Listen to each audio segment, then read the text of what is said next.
All right. Really, the only injury is a sickness, and that's Brashard Smith. So he won't practice today. Everybody else will practice. As far as the Josh Simmons situation goes, I'm not going to comment on it today. Veach is handling everything there, and we'll leave it at that. And then as far as the Raiders go, they've got a good football team. They're very well coached. Pete, we know, has done this once or twice, so he's a heck of a football coach. And between Patrick, Chip, and Tom, they've got great coordinators there. And every week they've gotten better and more familiar with their systems there. So we've got to make sure we play a good, solid game and also have a great week of preparation.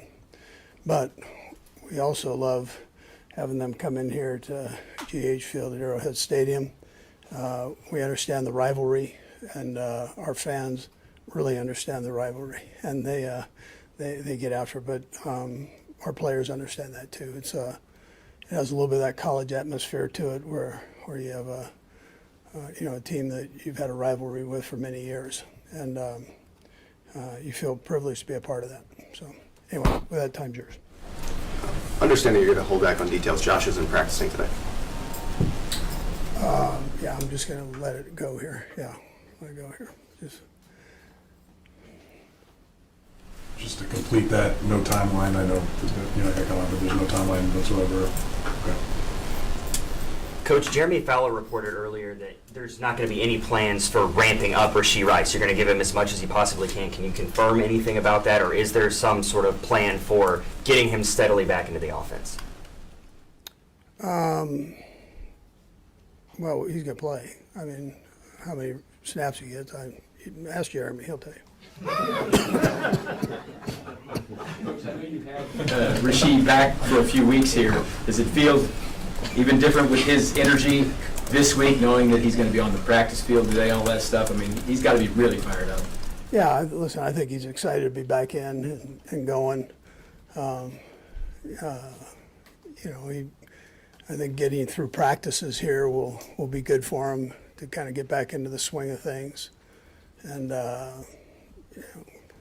we'll see how everything goes from there. But he's been working hard. He's in good shape. So.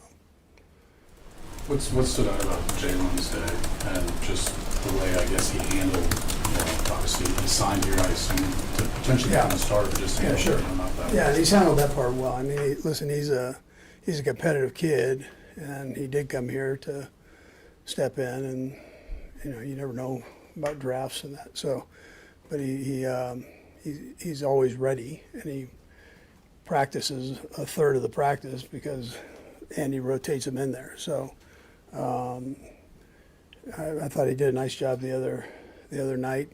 Played well, and we have a lot of trust in him. Most of all, the guys around him have trust in him. So that's the most important thing. Yeah. Patrick and Max Crosby have had this kind of friendly, intense rivalry. I guess just what kind of challenge is it each time you go up against him? Yeah, Max is a heck of a competitor, and he's 100 miles an hour every play. I'm sure he's that way in practice. He goes and goes, and and he and Patrick, I think they're friends actually, and they compete against each other, and that's the beauty of the sport. You have an opportunity to do that, so I mean, he'll be there for sure. Coach, whether you look at the metrics or the eye test, it would tell you that this offensive line seems to be gelling and playing really well together as a group. Has it surprised you how quickly it seems like this group kind of gelled together? Yeah, I thought just snaps were important, game snaps. I mean, when you can work it in training camp, you can do all that. It's important for that, but that just builds a foundation. But you've got to get in and you got to play. You got to see the different looks, and that's helped these guys. So yeah, communication. I mean, Which Creed does a great job. Creed is a transmitter there, so he's got to get the right side and the left side coordinated, and he does a great job of that. We talked about the players being excited, Rasheed being excited. How excited are you to be able to maybe put some things into the offense that are just designed around Rice specifically? Yeah, it's great to have him back, but he's fresh here, so we'll see how he does. He's a good football player, and as a coach, I always welcome that for sure. We just want to get him back in the swing here, so see how he does. Coach, it seems like every game has a different guy that produces for you. You got Hollywood, you got Taekwon one game. How refreshing is it for you to understand like these guys don't have egos and they go out and cheer for each other? Well, in particular at that position because there's so many of them. So there's one ball, and somebody isn't going to get it every. Four of them aren't going to get it every snap. So they've got to. They've got to check that ego at the door, and I appreciate that.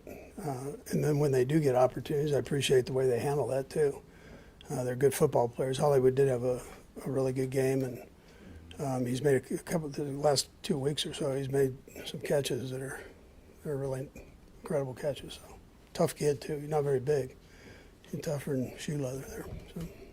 Those guys, I guess, are using the phrase "everybody's got to eat." You heard that one going around, and that's kind of their mantra. Everybody's got to eat in the wide receiver room and the offense. Yeah, so they don't worry about that with me. What characteristics are there with Pete's teams? You've competed with him over the years. What does he bring to the Raiders? Yeah, toughness. There's a toughness. He's got a great scheme too, but there's a toughness that he brings and energy. Yeah. In terms of Rasheed and all that he brings, I guess, what does he do to unlock maybe every other part of the offense? Yeah, I mean, listen, the guy's he's unique because of his size and ability after the catch to play physical, and so you've got some speed guys that and smaller guys, and then he and Juju are kind of similar body types and game types, so the way they play their game. But he gives you flexibility, yeah. And the guys feed off of that. They love the kid, so it's a win-win either way. That's to add him into the mix. Last one, sir. Coach, Matt's name is coming up. Matt Nagy's name is coming up. As a possible head coaching candidate. I'm just curious, how do you handle that in season? Is that something where people are calling you and you're taking those calls? And I know you always promote your guys, but does it come up in the middle of the week? Yeah, they haven't. No. Nobody's called, but I'm his biggest fan, so and Spags likewise. So listen, if they have that opportunity, more power to them. But I haven't been talking. I don't talk to many people during the season. I don't read anything, so it's all. I hope he gets that opportunity for sure. Tremendous coach and person. So. Thanks, Coach. Yep. All right.